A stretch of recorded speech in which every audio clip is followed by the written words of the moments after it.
All right, some news now from the continent. Cameroon's President Paul Biya has been re-elected to an 8th term with 53.66% of the vote. But the official results announced by the Constitutional Council raise the prospect of confrontations with supporters of the main opposition candidate who has claimed victory. The result of the October 12th poll grants the 92-year-old leader a new mandate, extending his 43-year rule. Now, after the results were announced, opposition challenger Issa Chiroma Bakery apparently wrote on Facebook that gunfire was being directed at civilians gathered outside his home in the northern city. Reuters could not independently verify his account, and there was no immediate comment on his statement from the government. Now, opposition protesters have clashed with security forces over the past week after partial results reported by local media showed Biya was on course to win the vote. The government rejected opposition accusations of irregularity. All right, for more on this, let's now bring in Dr. David Nyekorach Matsanga. Is a Pan-African political analyst, a conflict resolution expert, and chairman of Pan-African Forum and Associates. Thank you so much for your time, Dr. Nyekorach, and very good afternoon to you. Let's get your reaction. So Paul Biya is the world's longest-serving president. He's been in power for over 4 decades. A new 7-year term could keep him in power until he is nearly 100 years old, essentially. Your reaction to his re-election and what it means in the main for election and political legitimacy? First of all, I'm in your region, a few miles away from you, in Lilongwe, Malawi, where I'm still struggling to make sure that Africa works.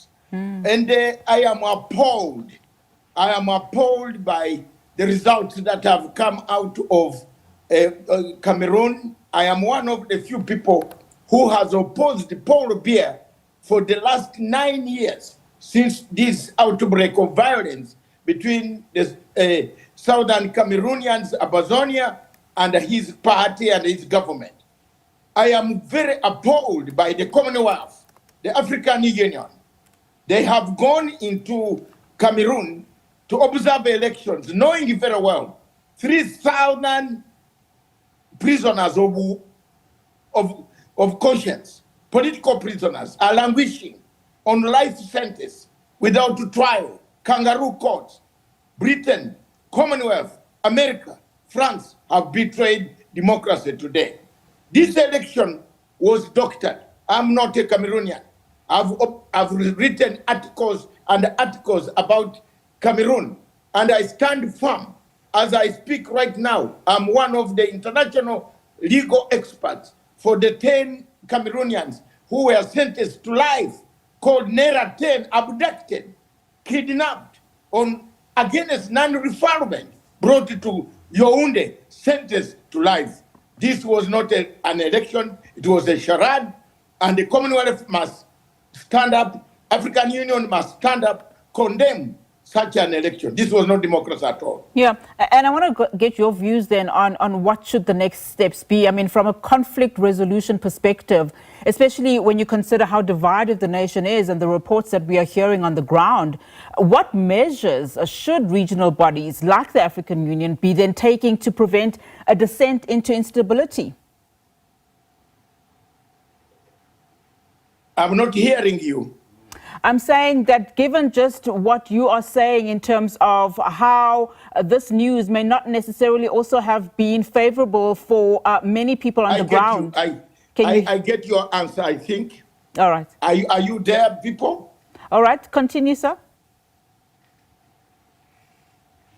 Are you there? All right, we seem to not be hearing each other there. That is Dr. David Nyekorach, of course, just commenting on the results of coming out of Cameroon. We'll see if we can reestablish his line and hear his thoughts in terms of just what his reaction is following, of course, the win or re-election there by President Paul Biya. having been re-elected to an 8th term, we understand, with 53.66% of the vote. But just hearing from his utterances there, not very pleased, particularly as it comes to the African Union. All right, so let's continue then to get reaction following the Cameroon's re-election of President Biya. There, of course, we are in conversation with Dr. Nyekorach Matsanga, a Pan-Africanist political analyst. Dr. Nyekorach, you were continuing to give us your reaction, saying you are appalled by this particular re-election. I mean, we were talking about just the stance and the standpoint from the African Union from a conflict resolution perspective, especially given your utterances earlier on, and seeing how divided the nation is. What measures should the regional bodies like the African Union be taking to prevent a descent into instability? And also just looking at some of the criticism in terms of the African Union's stance on Biya's prolonged rule. How does that affect its credibility in, promoting democracy and democratic governance? African Union has already been pocketed by France. My sister, as you sit down in Johannesburg, don't think of African Union. African Union functioned when Madame Zuma, the lady Dominique Zuma, was in office. After Zuma's departure, African Union ceased to be AU. It is controlled by France. African Union knows the atrocities that are being committed in Cameroon. They have been there. If you go to their files in Addis Ababa, nothing has been documented. The gentleman in African Union, Mohamed Faki, left. Another French mole has been put in African Union. African Union died when Lamine Zuma left. That lady worked to bring African Union on top. So don't talk about it. Let's now begin a new chapter. That the conflict in southern Cameroon, where are the documents that annexed southern Cameroon? The North annexed, the French, UN, Britain annexed, left southern Cameroon, the English speakers. The killings, the conflict there is simple. The English speakers versus the French speakers. That's the conflict. The land southern Cameroon was under Resolution 1608 of the United Nations General Assembly. They did a referendum. They wanted to go, and they were ready to go. Then somebody annexed them. So that conflict must be resolved by Britain, France, United States of America, and the UN. They have not. I have been following the case in the ICJ. They don't have documents. There are no documents showing that Paul Biya has authority over southern Cameroon. That conflict is going to blow up. You remember Emperor Julius Caesar told you, it is not the death of him. It was not the death, which is more important. It is the destruction of Cameroon that is going to be very dangerous after Paul Biya. Because the war is on, and we have to be honest, it is going to be a dirty, bloody conflict. Yes. Yeah, I'm seeing that a number of African countries have also gone to the polls, and seeing also that you don't necessarily rate the African Union at all here in terms of, coming and solving any conflicts that are going to arise. What should then the bodies that you've mentioned, even some regional blocs, do then, to start imposing clearer frameworks for leadership renewal? And if so, if that can be done, what would that look like in practical terms? We have to bite. African Union must bite. We must reform it.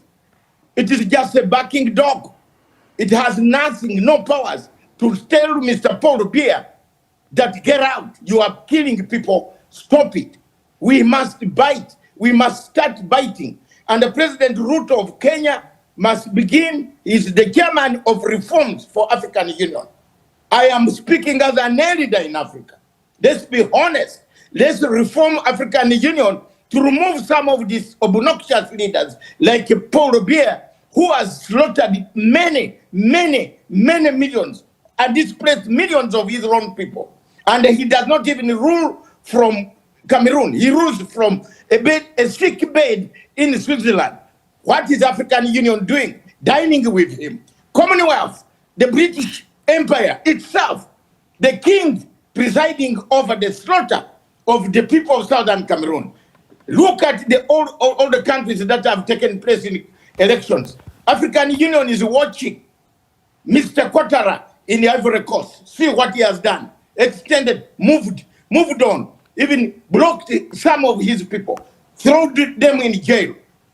So many things have happened, and I'm not one of the few leaders who will keep quiet on this continent until we reform African Union. I'm happy that His Excellency President Ruto of Kenya is doing everything possible to reform African Union, so that if you are not democratic, get out. And you cannot harass the army generals who are coming to pick power after corrupt civilian governments approaching like that one of Biya.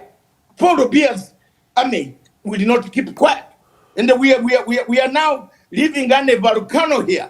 And let's be honest, another volcano is across in Nigeria, across there is a volcano. And the lava is boiling. And we are keeping quiet. African Union is dead. My sister, it is dead. Don't even speak about it. It won't help you. You are on your own. Dr. Nyekorach, thank you so much for your reaction to this. Dr. David Nyekorach Matsanga is a Pan-African political analyst, conflict resolution expert, and the chairman of Pan-African Forum and Associates. Of course, just reacting there and responding to Cameroon's President Paul Biya being re-elected to an 8th term with 53.66% of the vote.